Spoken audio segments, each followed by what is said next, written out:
What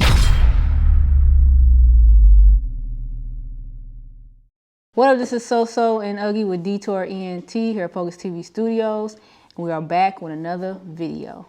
And we have with us today special guest, Flacko Suave. Yes, indeed. Right. Not Suave, but Suave. You heard? Okay. Suave on Sunday. Right. Hailing from Southwest Detroit. So how you doing, man? I'm doing well. Thank y'all for having me, for real, man. Appreciate that. How y'all doing today? Good. We all right. We all right. I'm cool. He's just telling his what drunk stories or whatever like Yeah, that. crazy war stories. You know. But so usually we like to just get like a little bit of background because you know you're new to our audience and everything like that. So being that you're from Southwest Detroit, which for those of you that don't know, that's a city within a city. Correct. Yeah. So were you born and raised in Southwest? Yeah, born and raised 100% my whole life. Okay. I got the privilege of being raised there. It's a super melting pot, so you see everybody from every race and ethnicity to every religion and stuff like that. So, but at the end of the day, it's still Detroit, so it's cool.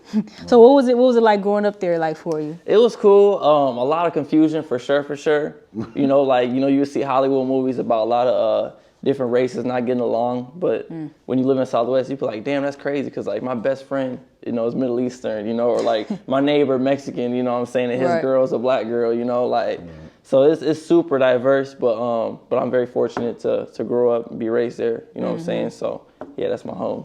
So speaking of that, you are Afro Latino. Okay. So both of those races kind of have like their own deep community roots. For sure. So did you ever feel like you had to sway more, Definitely. more to one side over the other? You know what I mean? Definitely. It was tough growing up. I would say certain places like we've all heard the saying like why you talk like that? You talk white, or things like that, or like even me just being Latino in general and not being fully fluent in Spanish. I got homies that are fully Mexican, and even other Mexicans look at them crazy because they don't speak perfect Spanish. You know what I'm saying? So what is it like? What is it? What they call it? Spanglish? Spanglish. You know what I'm saying? Half Spanish, half English. You know what I'm saying? But I would say overall, yeah, it was definitely tricky. It was definitely weird. You realize, like, for example, like a lot of girls don't necessarily want you because of you. They want you because of what you are. You know what I'm saying? Things like that, and then... talking about speak Spanish to me and stuff you feel like me? that. Things like goofy shit like that. Yeah, goofy shit like that, Same thing with homeboys. Like, you think some guy your mans, but really he just know you pulling hoes, so he trying to be around you like, yeah, bro, what's good, bro? Like, where the hoes at? Shit like that. But I would say it's cool for sure. I do get the best of both worlds. I'm not going to lie. Like, my mom, she Mexican and Puerto Rican, and my dad black. So I'm like the walking flesh of Southwest. You know what I'm saying? Like, that's like me in human form. But it's cool, though. It's cool. So soul food or Latin food? Oh, yeah.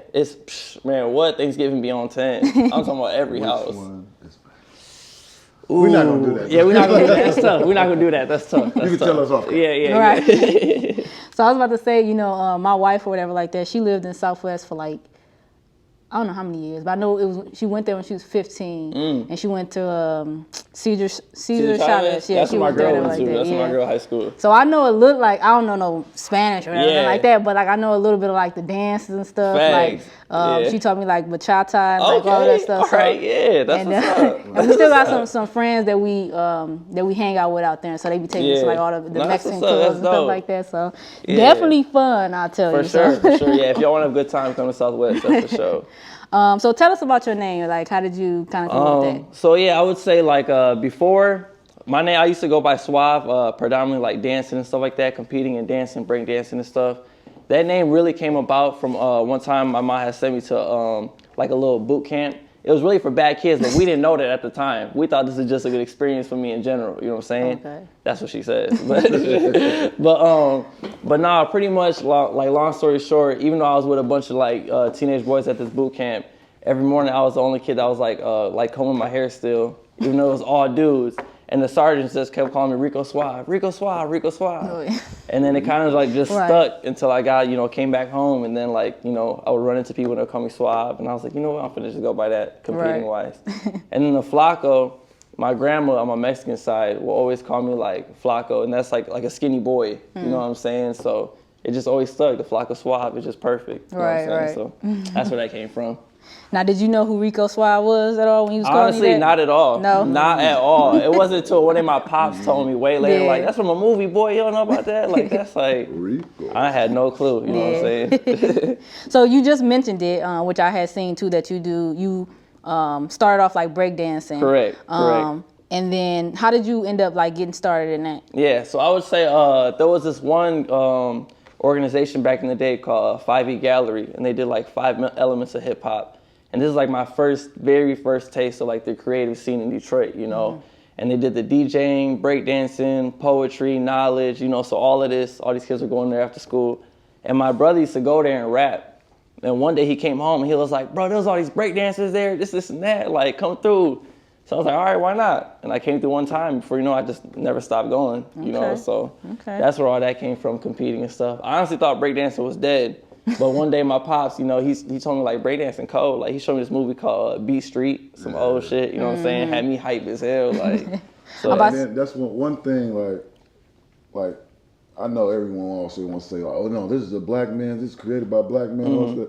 If you go back to the beginning of hip hop, the Latino dance, the break dancers. I'm talking about Crazy Legs and you know.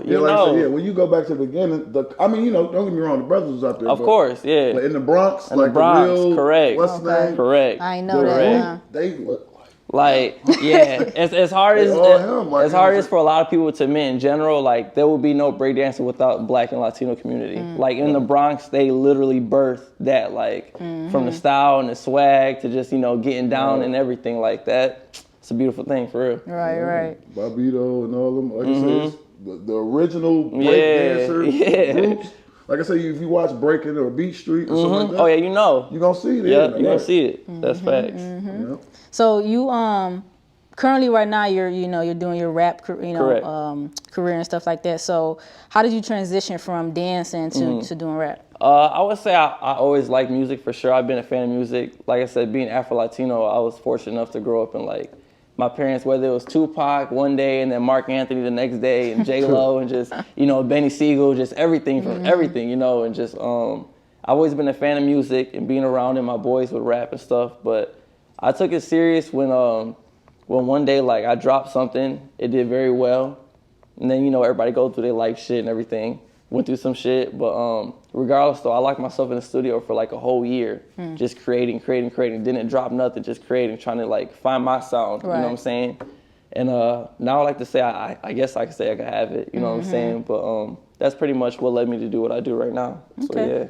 So how would you describe that sound? Because like me listening to your music, it sounds like almost neo soul. I don't know. Yeah, it's like relaxing and stuff like that. Gonna lie. So even people ask me that, I really don't have a proper definition. You know what I'm saying? But honestly, it really just what comes from the heart. Sometimes I go to the studio after listening to damn near Marvin Gaye all day. You know what I'm saying? And I'm like, damn, I want to make something like this. Right. You know, like so it all depends. Yeah, exactly. Yeah. So who would be your kind of like influences in music? There's so many.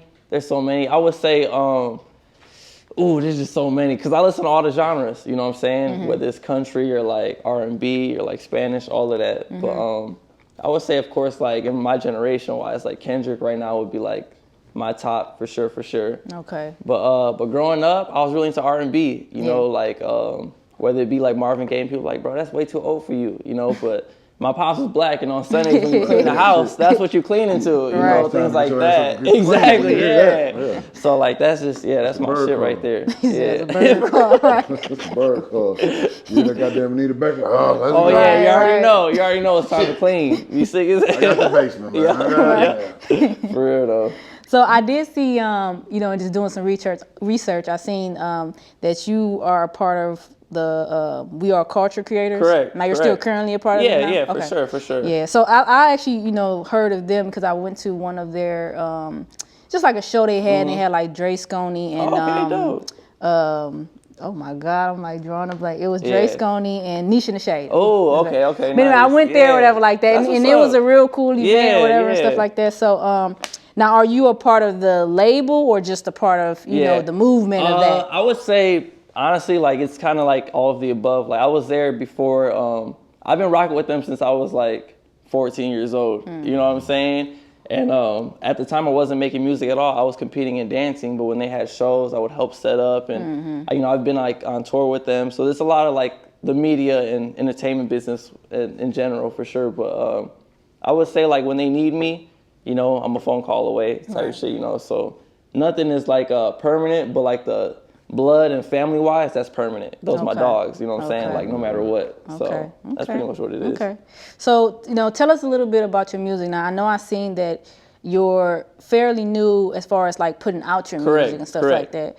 I think your latest one you put out was 3 months ago, and I think you shaved your head off and like everything like that in the video and stuff like that. So just tell us a little bit about that, and, you know, where do you see yourself kind of like going with that? Yeah, I would say right now, my main thing I was focused on before was just like laying a foundation in general, having people take me serious. You know what I'm saying? I was like, I just want people to know that that I'm cold and I'm gonna talk my shit. You know what I'm saying? Because I didn't put the work in. I locked myself in the studio for a full year without dropping. Like a lot of people were just so excited to drop, they just push things out. You know, not really caring. You know, so I try to make as much calculated moves as possible. Like, for example, I was going to cut my hair already, so it was a perfect opportunity to use it as a visualizer, you know, things like that. So, but I would say, like, in the meantime, right now, all I'm focused on really is just, like, getting my name out there. And in all honesty, by next year, I don't want to work anymore. I want to be able to make money off my music, you know, wake up to random checks and things like that, you know. So that's the goal. That's the goal right now. It's just getting my name out there, pretty much. Okay. All right, y'all. Thank y'all for checking out this interview with Flacko Suave and Detour ENT. I got some dope music videos on the way, some shows, you know what I'm saying? Make sure you stay tuned. The best way to stay tuned is to check me out. And don't forget to like, subscribe, Detour ENT. Come on now. How you can be a fan but you're not a real fan? Come on now. Peace.